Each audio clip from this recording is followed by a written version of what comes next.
Meshtabi, Season 5. Konkai no Meshtabi wa. 飯旅総集編 Number 23. それでは早速 Let's get it started. 2. Sapporo. Gyoku Sui En. 昭和8年創業札幌の老舗お茶屋さん。大通りや二条市場からもすぐ行けるから行きやすいね。こちらの抹茶ソフトは史上最強に甘さ控えめでございます。添加物も極力入ってないそうなので超溶けやすいの。クイックに食べないとダラダラになっちゃいます。あ、溶けやすいのはハイクオリティの証だね。そうみたい。 3. Sapporo. Hakko Gakuen. すんごいことになってました。はい。まず八甲学園って学校の存在すら知りませんでしたね。はい。札幌にかれこれ半世紀以上住んでるんですけれども、全然知らなかったこんな街中に突然のファーム。ここいいわ。地下鉄で農園トラクター、牧草ロールショットの撮影ができるポイントに来れちゃうなんて。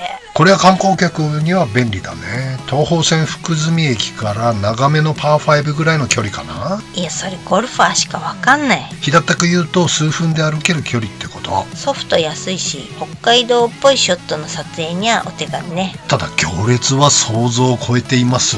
ねえ、びっくり。空港の入局管理局並みの行列ね。あれ？空港の入国管理局並みの行列ね。まあ金曜土曜の午後1時から3時半という超短時間のみの販売だからこうなっちゃうのかな。でもまあ私たちの前に100人は並んでたけど意外と早かったね。そうだね、15分ぐらいかな。そうね、マジに台北桃園空港の入局管理局かと思った。あ、本当に台北桃園空港の入国管理局みたいだったね。いや、入国管理局か。6. Sapporo. Burns. 北一条通り宮の森にございますバーンズさん。なんとこちらはお寺の敷地内にございますのよね。はい、大人気のこちらのソフトも濃厚が売りのようですね。月替わりのフレーバーも気になるので目が離せない。そうなの。純米大吟醸甘酒、杏仁、ほろ苦キャラメルにほうじ茶、黒ごま、マダガスカルチョコレート、宇治抹茶、エクアドルチョコレート、アプリマックチョコレート、白ごま、ほろ苦キャラメル、ヘーゼルナッツにルフナ紅茶ですって。楽しい。すげえ、脳神で言ったぜ。つまんねえの。7. Wurahoro. Michinoaki Wurahoro. こちらは道の駅裏幌にございます。裏幌の特産品、幻の豆と呼ばれる黒戦国大豆きな粉をふんだんに使ったソフトクリーム。黒戦国大豆にはポリフェノール、アントシアニン、イソフラボン、さらに食物繊維も豊富に含まれていて内臓脂肪が減る作用があるんだって。内臓脂肪が減ることにより体内に長寿遺伝子と呼ばれるアディポネクチンが活性化し老化を遅らせて寿命を延ばすアンチエイジング効果がアウト老化を遅らせてアンチエイジングに効果的だそうだよ。なんかテレビショッピングみたいね。そんなに褒めるな。いや、そういう意味ではない。このソフト、きな粉の香ばしさがやみつきになんだよね。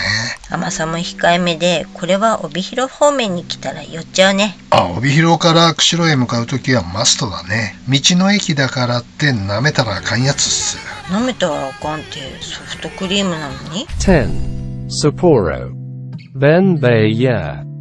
私たち飯旅ーズ大好きベンベ屋さん。さすがよね。バニラがすごいと思う。ベンベ屋さん。なんか何がどう違うのかわかんないけど、さすがパティスリーってことなのかしらね。美味しい。でもくどくない。はい。そう、バニラがね、初めて食べた時びっくりしました。バニラは清純派の綾瀬はるかっぽい感じなんだけども。何その例え。全然ピンとこない。チョコはもうちょっと大胆に誘惑してくる感じなんだよね。挑発的エロさを感じるチョコ。例えるなら断蜜かな。田中みな実？日本人じゃ思いつかねえな。シャロンストーンみたいな。ああ、それはなんとなくわかる。確かにちょっとエロさを感じる大人フレーバー。お酒っぽいのかなこれ。だろう。でもくどくはないからペロリンチョだね。ペロリンチョ。11. Abbey Ra. Michinoaki Abbey Ra de Goichi Station.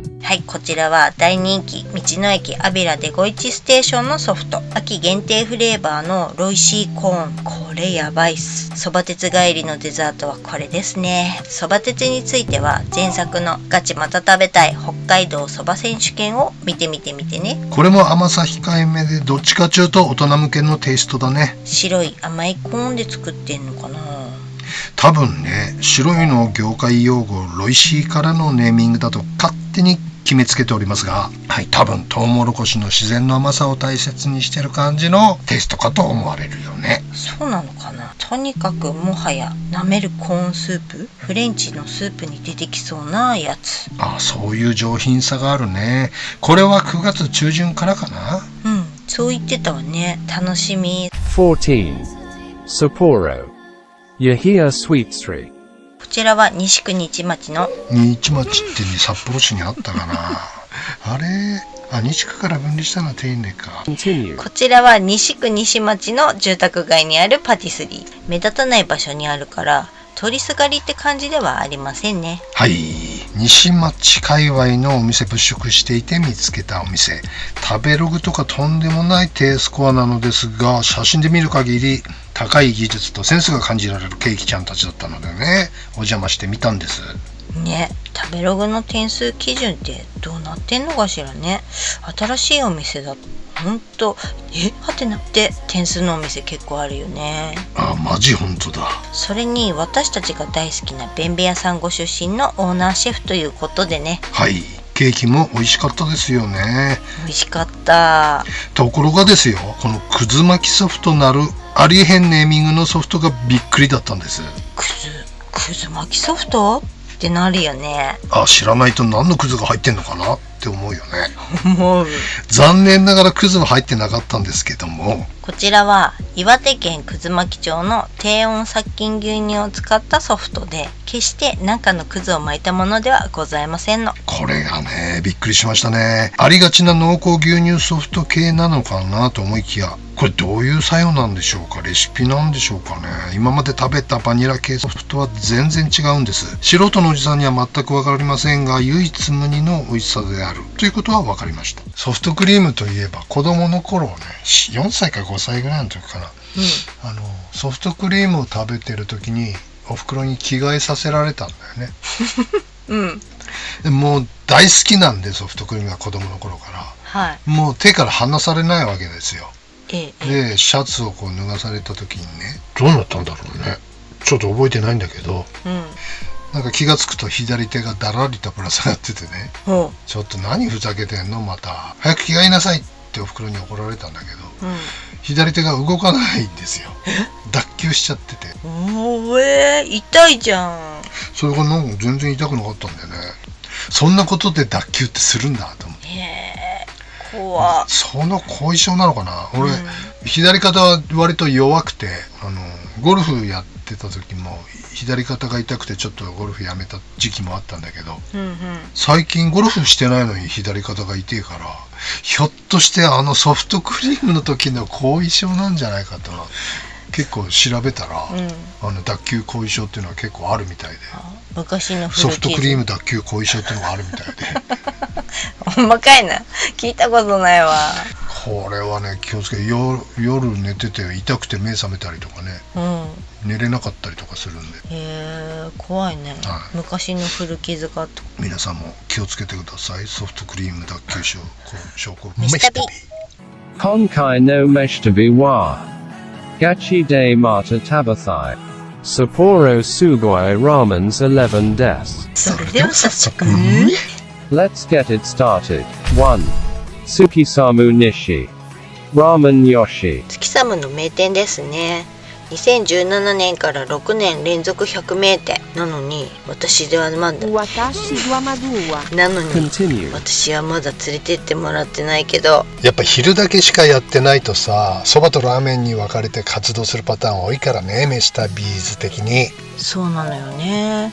ラーメン屋さんも蕎麦屋さんも美味しいお店はお昼だけの営業のところが多いからね。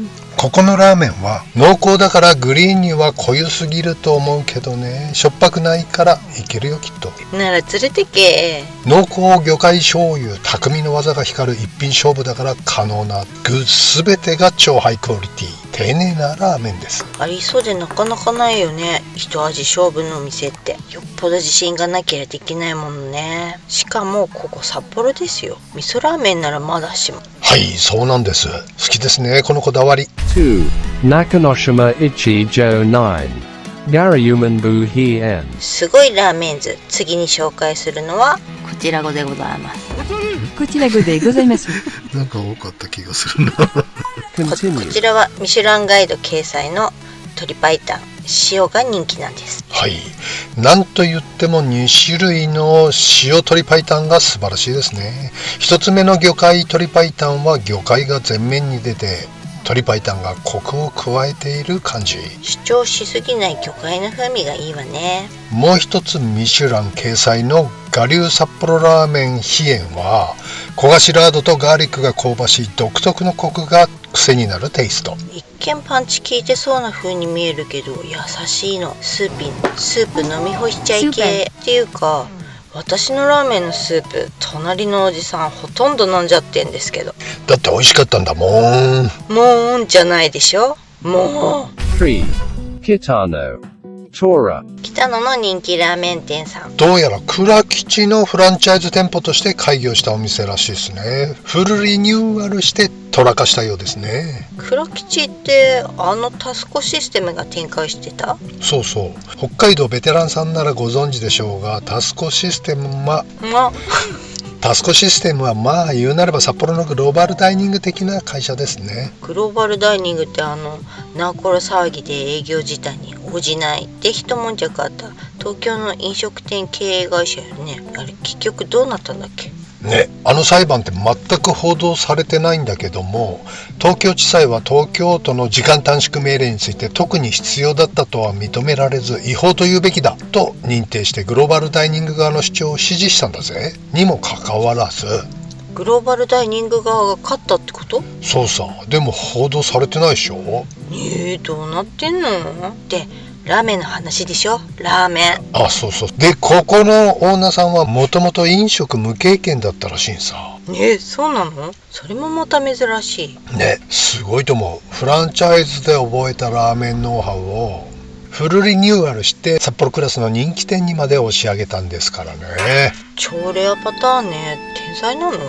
そうかもね。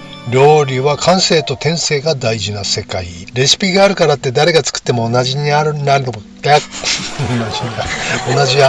わけじゃない。まあ確かにそうね。音楽と似たところがあるよね。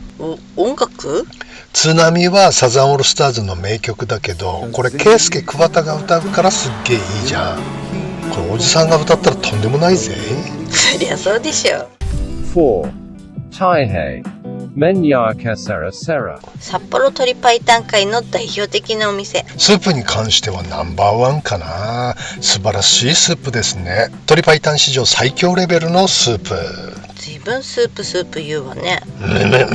さては麺がお気に召さないのかしら。いや大好きなタイプの札幌っぽい麺だよ。じゃあどうしてよ。相性がどうかな思いまして。相性？ああ、顔もバッチリ好みのタイプだし性格もいい子なんだけどスが合わないんだよな。からって経験ない？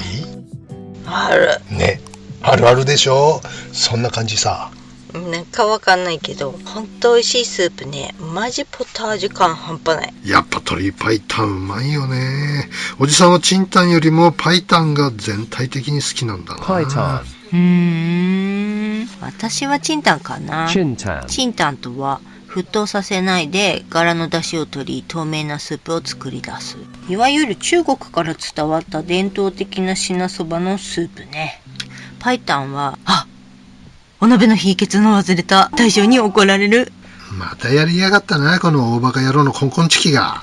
させんで慌てて鍋を見たら白濁のスープができて、味見したらうんめえなこれってなったのがパイタン。失敗は成功のもと、怪我の巧妙をトップしたら入っちゃった棚ぼた系ってことだね。焦げちゃったブロッコリーみたいだね。ああ、焦げちゃったブロッコリーうまくてびっくりしたね。ね。 5. Kita Jujo Nishi 21. Aratong. 2006年創業、場外市場にあるアラトンさんは札幌つけ麺界のパイオニア的洗剤ね。なんて洗剤ですか？パイオニア洗剤あったらすごいよく落ちるやつだ。アラトンさんは札幌つけ麺界のパイオニア的存在ね。魚介系ラーメンは数あれど、これは異端児ラーメンね。北海道らしい個性を大切にした。大切。北海道ですから、大雪山ですから、北海道らしい個性を大切にしたこの魚のアラで出汁を取ったラーメン。唯一無二。若干生臭い感はありますが、そりゃそうでしょう。新鮮なアラから出汁取ってんだから、北海道らしくてなんともええじゃないの。そこがこのアラトンさんのチャームポイントね。 6. Hiragishi Nijo 11. Men Eiji Hiragishi Base. 2006年創業、ラーメンにジュレを乗せたことで驚かされたのは我々だけではないはず。やったよね。ラーメンにも泡やらジュレやらなんだか楽しくなってきましたよ。こちらも2017年から6年連続100名店、前衛的新世代のラーメンですね。燕三条進化系といった印象の新潟っぽいラーメン。和だしと柚子のジュレが素晴らしいハーモニーの煮干し魚粉系魚介ラーメン。北海道ではここと小樽の京屋さんだけかしらね、ジュレジュレしちゃってんのは。あ、そうだね。まあ京屋さんもメインエイジがプロデュースしてるからね。 7. Kotoni Ichi Joe 3. Today's Katsu Curry. Shin Ryu. ラーメン屋のカツカレーでは新流かな。こらまたカツカレおじさん、このカレーとは45年のお付き合いですからね。ー。45年？子供の頃からってこと？人生で一番摂取しているよっぱ。なんだこれ。人生で一番摂取しているであろうカツカレーがこちら。チンタンスープと業務ルーで作るシャープでシンプルなカツカレー。2オーダーで作られる中華屋らしいカレーっす。やや濃いめですが大丈夫。味なしのチンタンスープがついてくるから好みのシャバ加減にいただけるのがいいわね。はい、札幌を代表するカツカレーの一つですね。 8. Kitaniju Ichi Joe Higish 16. Wabi Suke. 東区の人気鶏白湯のお店、ミシュラン北海道2回連続でビブグルマンの経験をお持ちの人気店ですね。こちらも濃厚魚介系のお味で。味噌が食いたい。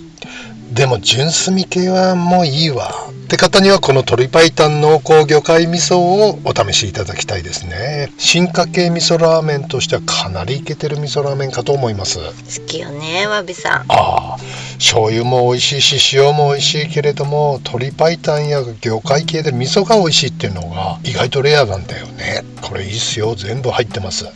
全部？鶏白湯、魚介、魚粉、柚子、味噌ラーメン。おじさん大好きなやつ、オールコンプリートでございます。 All complete. これにエビが入ってりゃ完璧ね。わ、 9. Higashi Sapporo Nijo 5. Sora Todaichi no Tomatoman Veggie. ラーメン史上最強助っ人外国人とでも申しましょうか。さすがは女性目線のラーメンですね。エビトマトというラーメン概念の限界を超えた一杯。これはここにしかないラーメンですね。一見女性向きのラーメンですが、これおっさんも大満足の一品だと思います。美味しいですね。これリゾットおむすびってインするライスがセットのレディースセットってのがあるんですけど、小声でおっさんが食べてもええんすかって聞けばおっさん OK ですので安心してください。 10. Kita Nana Joe Higashi 3. Amewa Yasashiku No. 2. アメヤサさんの2号店は大好物の鶏白湯。鶏白湯史上最強かと思われる名ラーメン。あれ、味噌もあんだ。塩しか食べたことないけど、今度味噌食べようって思うんだけど、券売機の前に立つと塩をしちゃうんだよね。そういう魔力を持つ塩白湯ですね。こちらはナンバー2ってことで、1号店もすんごいの。レバーペーストを溶かす味変って何料理なの？ここんちのラーメンは。ああ、こちら1号店も素晴らしい完成度のラーメンです。これは北海道一ぶっ飛びのラーメンズかと思います。11. Kita Juichi Jo Nishi 22. Noodles Japonais Tokuichi. フレンチの名店ル・ミュゼのオーナーシェフが監修したラーメン店。ル・ミュゼさんはフレンチの大御所ですよ。昔ミュゼさん監修のカツカレーもあったんだよね。確か丸山のカフェかなんかで出してたような記憶があるんだけども、昔すぎてて何も覚えてないけどね。夢か幻かそのフレンチの大御所石井さんの夢でもあったラーメン屋が徳一なんだってよ。はてな、フレンチからラーメン？石井さんが子供の頃、近所でおじさんが徳一食堂というお店をされてて、そこで両親の帰りを待ちながらお手伝いなんかをしていた石井シェフの少年時代。その時、将来料理人になるって密かに誓ったんだそうなの。そしてシェフとなり夢を叶えた今、お世話になったおじさんたちへの感謝の気持ちから、いつか徳一食堂を復活させるというもう一つの夢があったそうで、巡り巡って今のオーナーと出会い、プロデュースという形で石井さんの夢が叶ったっていうストーリーなのね。なんだかいい話だなんや。これは今までに体験したことのない新領域でしたね。スープは優しいんだけども、決して物足りなくはない深い味わい。なんといっても麺が美味しいね。もはやパスタね。店に入るまでの市場っぽい雰囲気からのフレンチックなラーメン。これはやられましたね。素晴らしいトータルプロデュースかと思います。ほんと、何から何まで素敵。誰かさんとは大違いね。誰かさん？どちらさん？昔地下鉄がね、東西線が琴にまでしかなかった時、新札幌琴に東西線ね、で朝まですすきのでバイトして、大通りまで歩ってさ、始発大通りから乗って、琴に帰ってくる。もう酔っ払っていうか寝ちゃうんだよね。で当時琴にっていうのは、なんちゅうの、羽田空港状態。着いたらお客さん降りたらすぐお客さんまた乗ってそのまま出発していくっていう、車庫に一回入らないパターンで。なるほど、往復運転。非常に危険だったのさね、寝てるでしょお客さん終点ですよって起こされるんだけど、必ず新札幌なのよでも起こしてくれるんだ。そう、新札幌は起こしてくれる。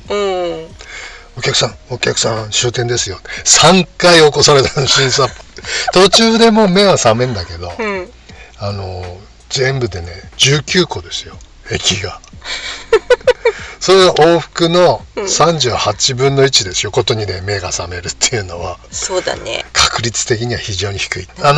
もうちょっとで24件、隣の駅の24件とかでも目が覚めんだけど、よかった24件だ、次で降りようと思ったら、次は西28丁目28丁目って言われて、逆向きかいってなって、ワープしてんだ。すごいね。結局昼ぐらいまで乗ってたんだけど、これはダメだと、大通りで降りてタクシーに乗って帰りました。いや、しかも大通りまでいや、新札幌からタクシーに乗ったらとんでもない、ね、そうか、そうだね。飯旅。今回の飯旅はガチでまた食べたい札幌アパレッゴーメ18です。2. オタルコバサ。ほぼ札幌市だけどギリ銭箱。小樽市星野町のどら焼き専門店。通りすがりでドタ入りでござい。ドタ入りってこうして日本語が壊れていく。何やら小樽の中心部から移転したばかりとのこと。あら、見つけてよかったね。ちょうど小樽やろうと思ってたからいいわ。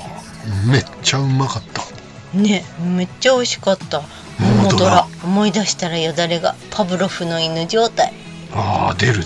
でも季節限定なんだよね。いつまであるのかな、桃もう終わっちゃったかな。4. Kita Nijuyojo Nishi 14. Shiki Takamura。完全完璧裏ジョージの裏にある和食屋さん。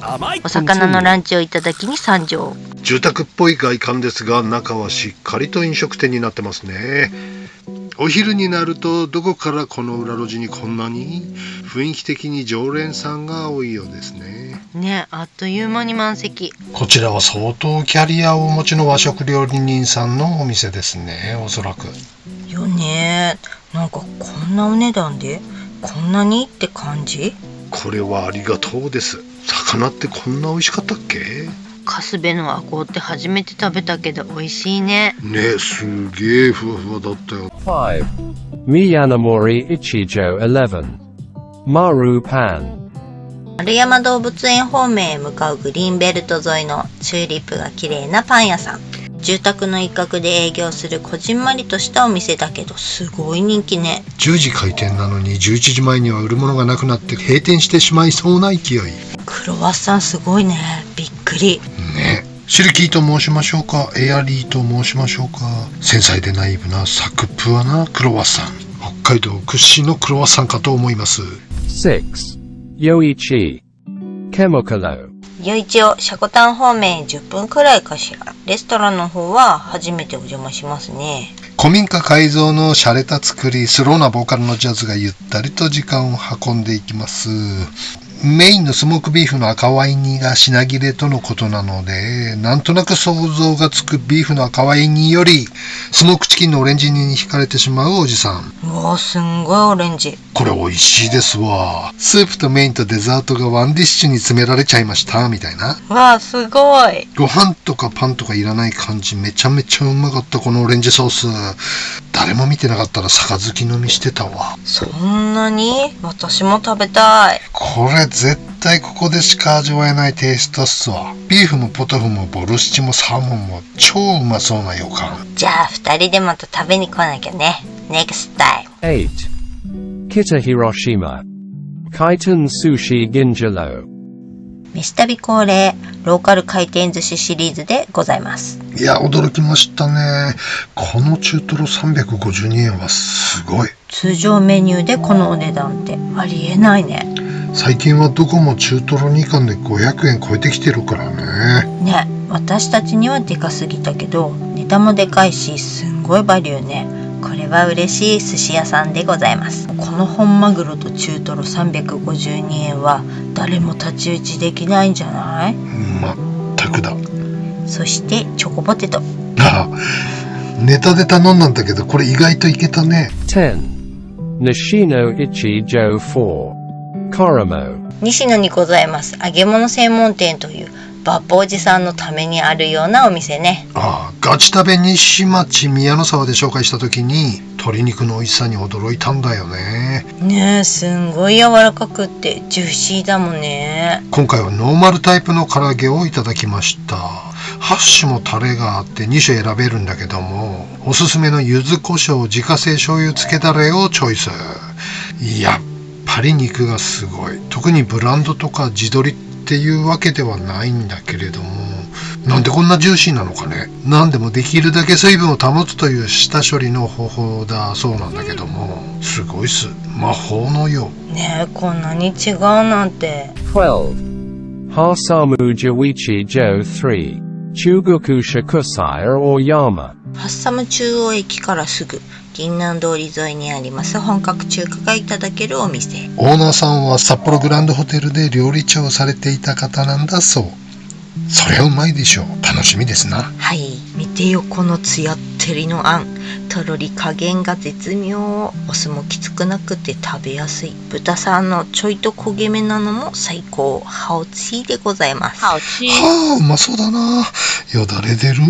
天津は時間差で出してくれるの。小籠包とエビ蒸し餃子、シューマイ。これまたハオチー。おー、来たね。小籠包本格中華をリーズナブルにいただけるのは嬉しい。4種の選べるランチセット、いいね。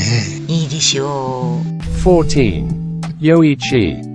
Pan Dokalo. 夜市はパンが美味しい街。こちらは2年ほど前にオープンされたお店だそう。開店と同時に続々とお客さんが押し寄せます。人気ですね。だって近くにエグビブという強力なパン屋さんがあるのにもかかわらず。だからね、何ですか蒸しパンってね。鰹節を生地に練り込んでるんだけど香りがすんごいの。久久々に感動しました。余市界隈パンレベルやばいっす。余市のパンは余市ね。16. Hiraoka. Les Richesses. 平岡の閑静な住宅街の可愛らしい絵本に出てきそうなお店。このお店はなんか今まで見てきたパティスリーとは違う感じがしたわよね。甘さ控えめなんだけど絶妙な美味しさ、すごいっす。イチジクのタルトは最終日ギリギリセーフ。トロットロに煮込まれたイチジクの中にカシスのクリームがもっさり。初めての味に感動。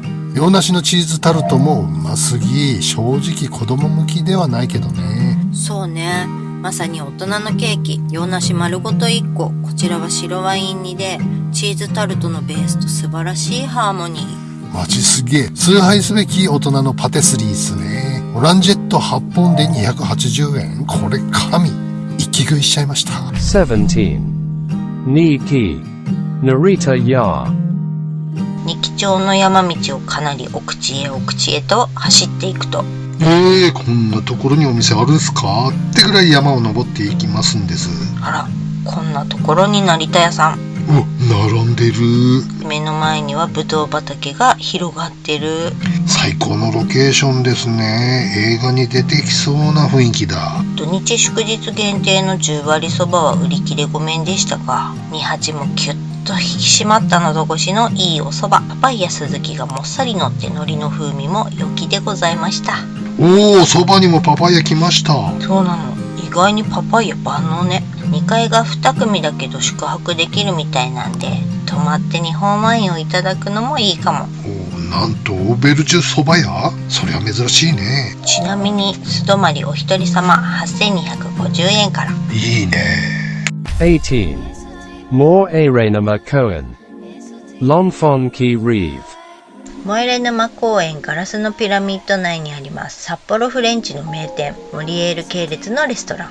肩肘張らずにカジュアルにフレンチをいただけるのが嬉しいポイントざます。相変わらず彩りも綺麗で見てるだけで美味しいわ。野菜自体がまず美味しいんだよね、森さんのは。ちょっと勘違いしないでよ。森さんだからモリエールじゃないからね。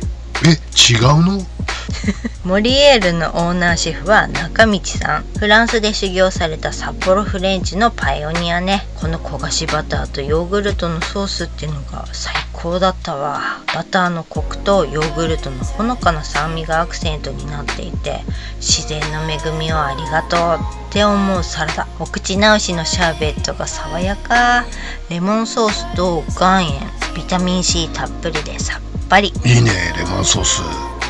メインのチキンは桜チップできちんとスモーキングされて登場。桜の香りがふわーっと香って、なんともお上品な香りなのよ。これがナイフを入れた瞬間、どうしたらこんなに柔らかくなるのっていうくらい柔らかプリンプリンからの肉汁大放出です。